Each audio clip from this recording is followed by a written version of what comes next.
there, this is Derek from Pacific Coast Auto, and welcome to another episode of Fraud and Dishonesty in Japanese Car Buying. This is the fourth episode, and this is probably going to be a 5-part series. So I'm going to post the next one next Wednesday. This one's a little bit late because I'm on vacation, and as you probably know, this is the first vacation I've had, and so it has been wonderful, except for getting sick. And I'm sick now, and so if I'm sniffly, you might have heard this. If you've seen the other videos I posted today, I'm sorry about that. Okay, so fraud and dishonesty in exporting cars from Japan or buying Japanese cars. This is a big thing, and I think it's a very difficult thing because it's very contextual. Some exporters are very, very bad, and some exporters are very good. And it's very difficult for me to explain what problems there that exist without painting very broadly. And I'm not going to get into the details of this, but I feel that, you know, if you watch these videos, you might think that 100% of the exporters are doing these bad things. And while I think that just the moral level in general for exporters in Japan is very, very low, I don't want everyone to think that every company does this. And so there are good exporters out there. I can recommend some good exporters, but there are very few on that list because it's very easy for exporters to take advantage of customers because there's a differential in the amount of knowledge there. Exporters know a lot about the industry and ways to hide information, and importers generally don't know a lot. And in circumstances like this, usually the buyers get taken advantage of. And so the purpose of these videos is to educate people to understand more about the industry so that they don't get in trouble very often. So today's topic is a very, very old scam that happens here in Japan, and it's the old bait and switch. And let me be clear, this doesn't only happen in Japan, but it is a huge problem here. And by huge, I mean that there are several hundreds of thousands of people who have been affected by this because it's been going on for 50 years. And it's unfortunate because it's never going to stop. And it's just something that you have to watch out for. And if you're a buyer, you need to know that this sort of thing happens and to not get caught up in it. Okay, so what is bait and switch? First off, I want to explain that this only happens from export dealers. An export dealer is a company in Japan who buys local inventory and then sells these cars to customers overseas. And what happens with the bait and switch is they'll post a car on their website as a car for sale. And you'll say, wow, that's a good car, good price, I'm going to buy that. So you contact the exporter and they say, please send a deposit of 50% or 100,000 yen or whatever they ask for, and we'll get you that car. And then you send your deposit, and then as soon as your deposit is sent, they say, I'm sorry, that car doesn't exist anymore. And then they'll give some token excuse. For example, that car was just sold to somebody else. But we can get you another similar car to it. And the problem arises because the companies that do this, they purposefully list a car that doesn't exist for a price that doesn't exist.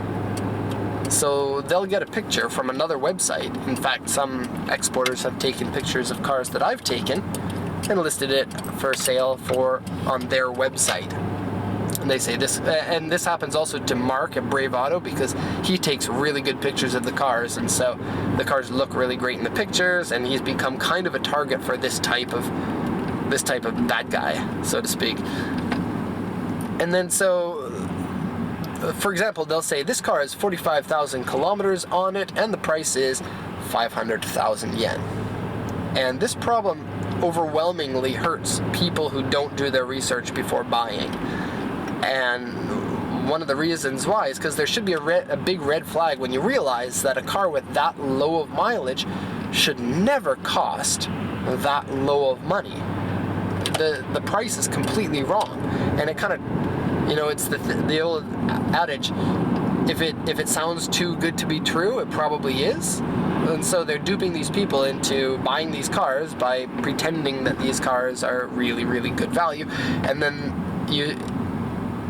if you really had your heart on that car, and then you can say, oh, just send me my deposit back and everything will be okay. Well, most of these people, or these exporters, they know the customers, if they get their money back, they're not going to make any sales. And so they'll have policies that say once you send a deposit, you can't get your deposit back. You have to go with a new car that they find for you. And the new car that they find for you is going to be a lot worse of a car than the one you thought you were buying.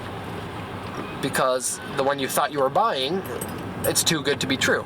The mileage is too low for the price, or the condition is too low. And so they'll get you another car, and they may, these companies are pretty terrible. They'll send you maybe 2 pictures or no pictures at all, or in some cases no car. And then so you get your car, and it's a crappy car. Well, what can you do? There is nothing you can do, unfortunately. And they know that. If you want to fight it, you have to move to Japan. I mean, you could hire a lawyer here, but to hire a lawyer here in Japan for fighting something like this would be worth more than the money you lost, and there's no way to get that money back. And so exporters know that. If you go to the police, well, the police in Japan suck. I hate to say it, but the police in Japan are kind of like the police in third world countries. They don't go after bad guys here. They just don't. And maybe there will be another topic that I'll talk about for this, because I've been burned a number of times by the police here by things that make so much sense to me as a Canadian in a country where the police actually care about solving crimes. And this sounds funny to back up the police, because I, like many other Canadians who like fast cars, have been harassed by the police over and over and over again for things like exhaust or bad body work or something on the car that the police think that they're going to get you for. And so I don't have a good relationship with the police, but at the end of the day, in Canada and the USA, if there's somebody legitimately stealing, they're going to go after that person. In many cases, in much more cases than they will here in Japan. And even if the police do something, these companies close down and they open up as another version of the same company with a different name, because there are almost no punishment whatsoever for problems like this. And so, that is a really sucky thing, and it really flies in the face of everything that outside of Japan knows about Japan being a country of honor and honesty. That's not really the case. Japan is a passive-aggressive country, and that means that on the surface, everything is clean, honest, well-respected, and this is also a good thing. Don't let me discredit this, but there are problems that are fairly deep with corruption, and corruption is very, very common in Japan. And so there was one other thing.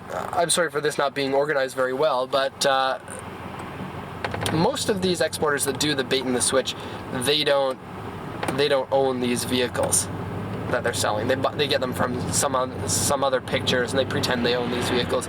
But in the extreme circumstance, what happens is they'll put these pictures online, and then without even telling you, they'll send you a different car. And so you'll receive a car that is maybe the same color, with the same wheels on it, but the car won't be the actual car. And they'll change the mileage so that it matches what was said in the ad for the car. This could be worse, because you get less knowledge about the car that you're actually buying in this case.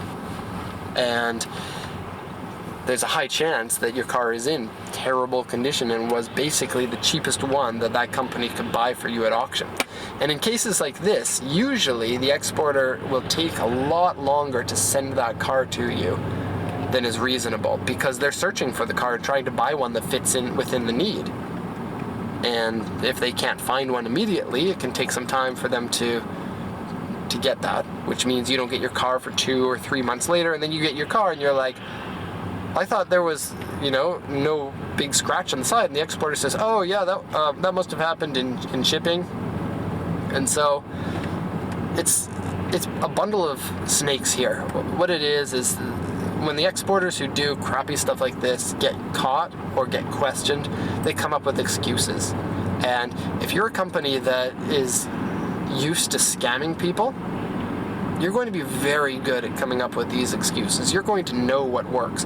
In the same way that salespeople do. Salespeople know the keywords to say in order to make a sale. Corrupt companies know the keywords to say in order for their customers not to get mad at them.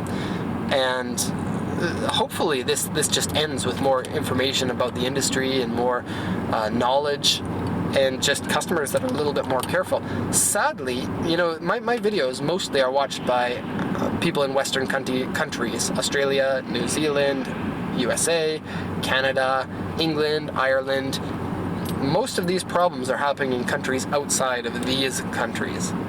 And so it's unfortunate that I can only speak English in these videos, but most of the pain is being hit by people in developing countries that just don't get as much information as people in Western countries do. And I'm not really sure why that is. Okay, anyways, that is the last one. Not the last one. This is the fourth one in the 5-part series, and the next one is my favorite one, and something that you really need to watch, because it is one that I was hit with being an exporter here in Japan, and something that has cost me hundreds of thousands of dollars. And it's something that everybody needs to be aware of, because it is quite possibly the most common one, and it's one that can make you pay a significant amount more for your cars than you think that you're paying. And it is very, very, very difficult to find out that this is happening.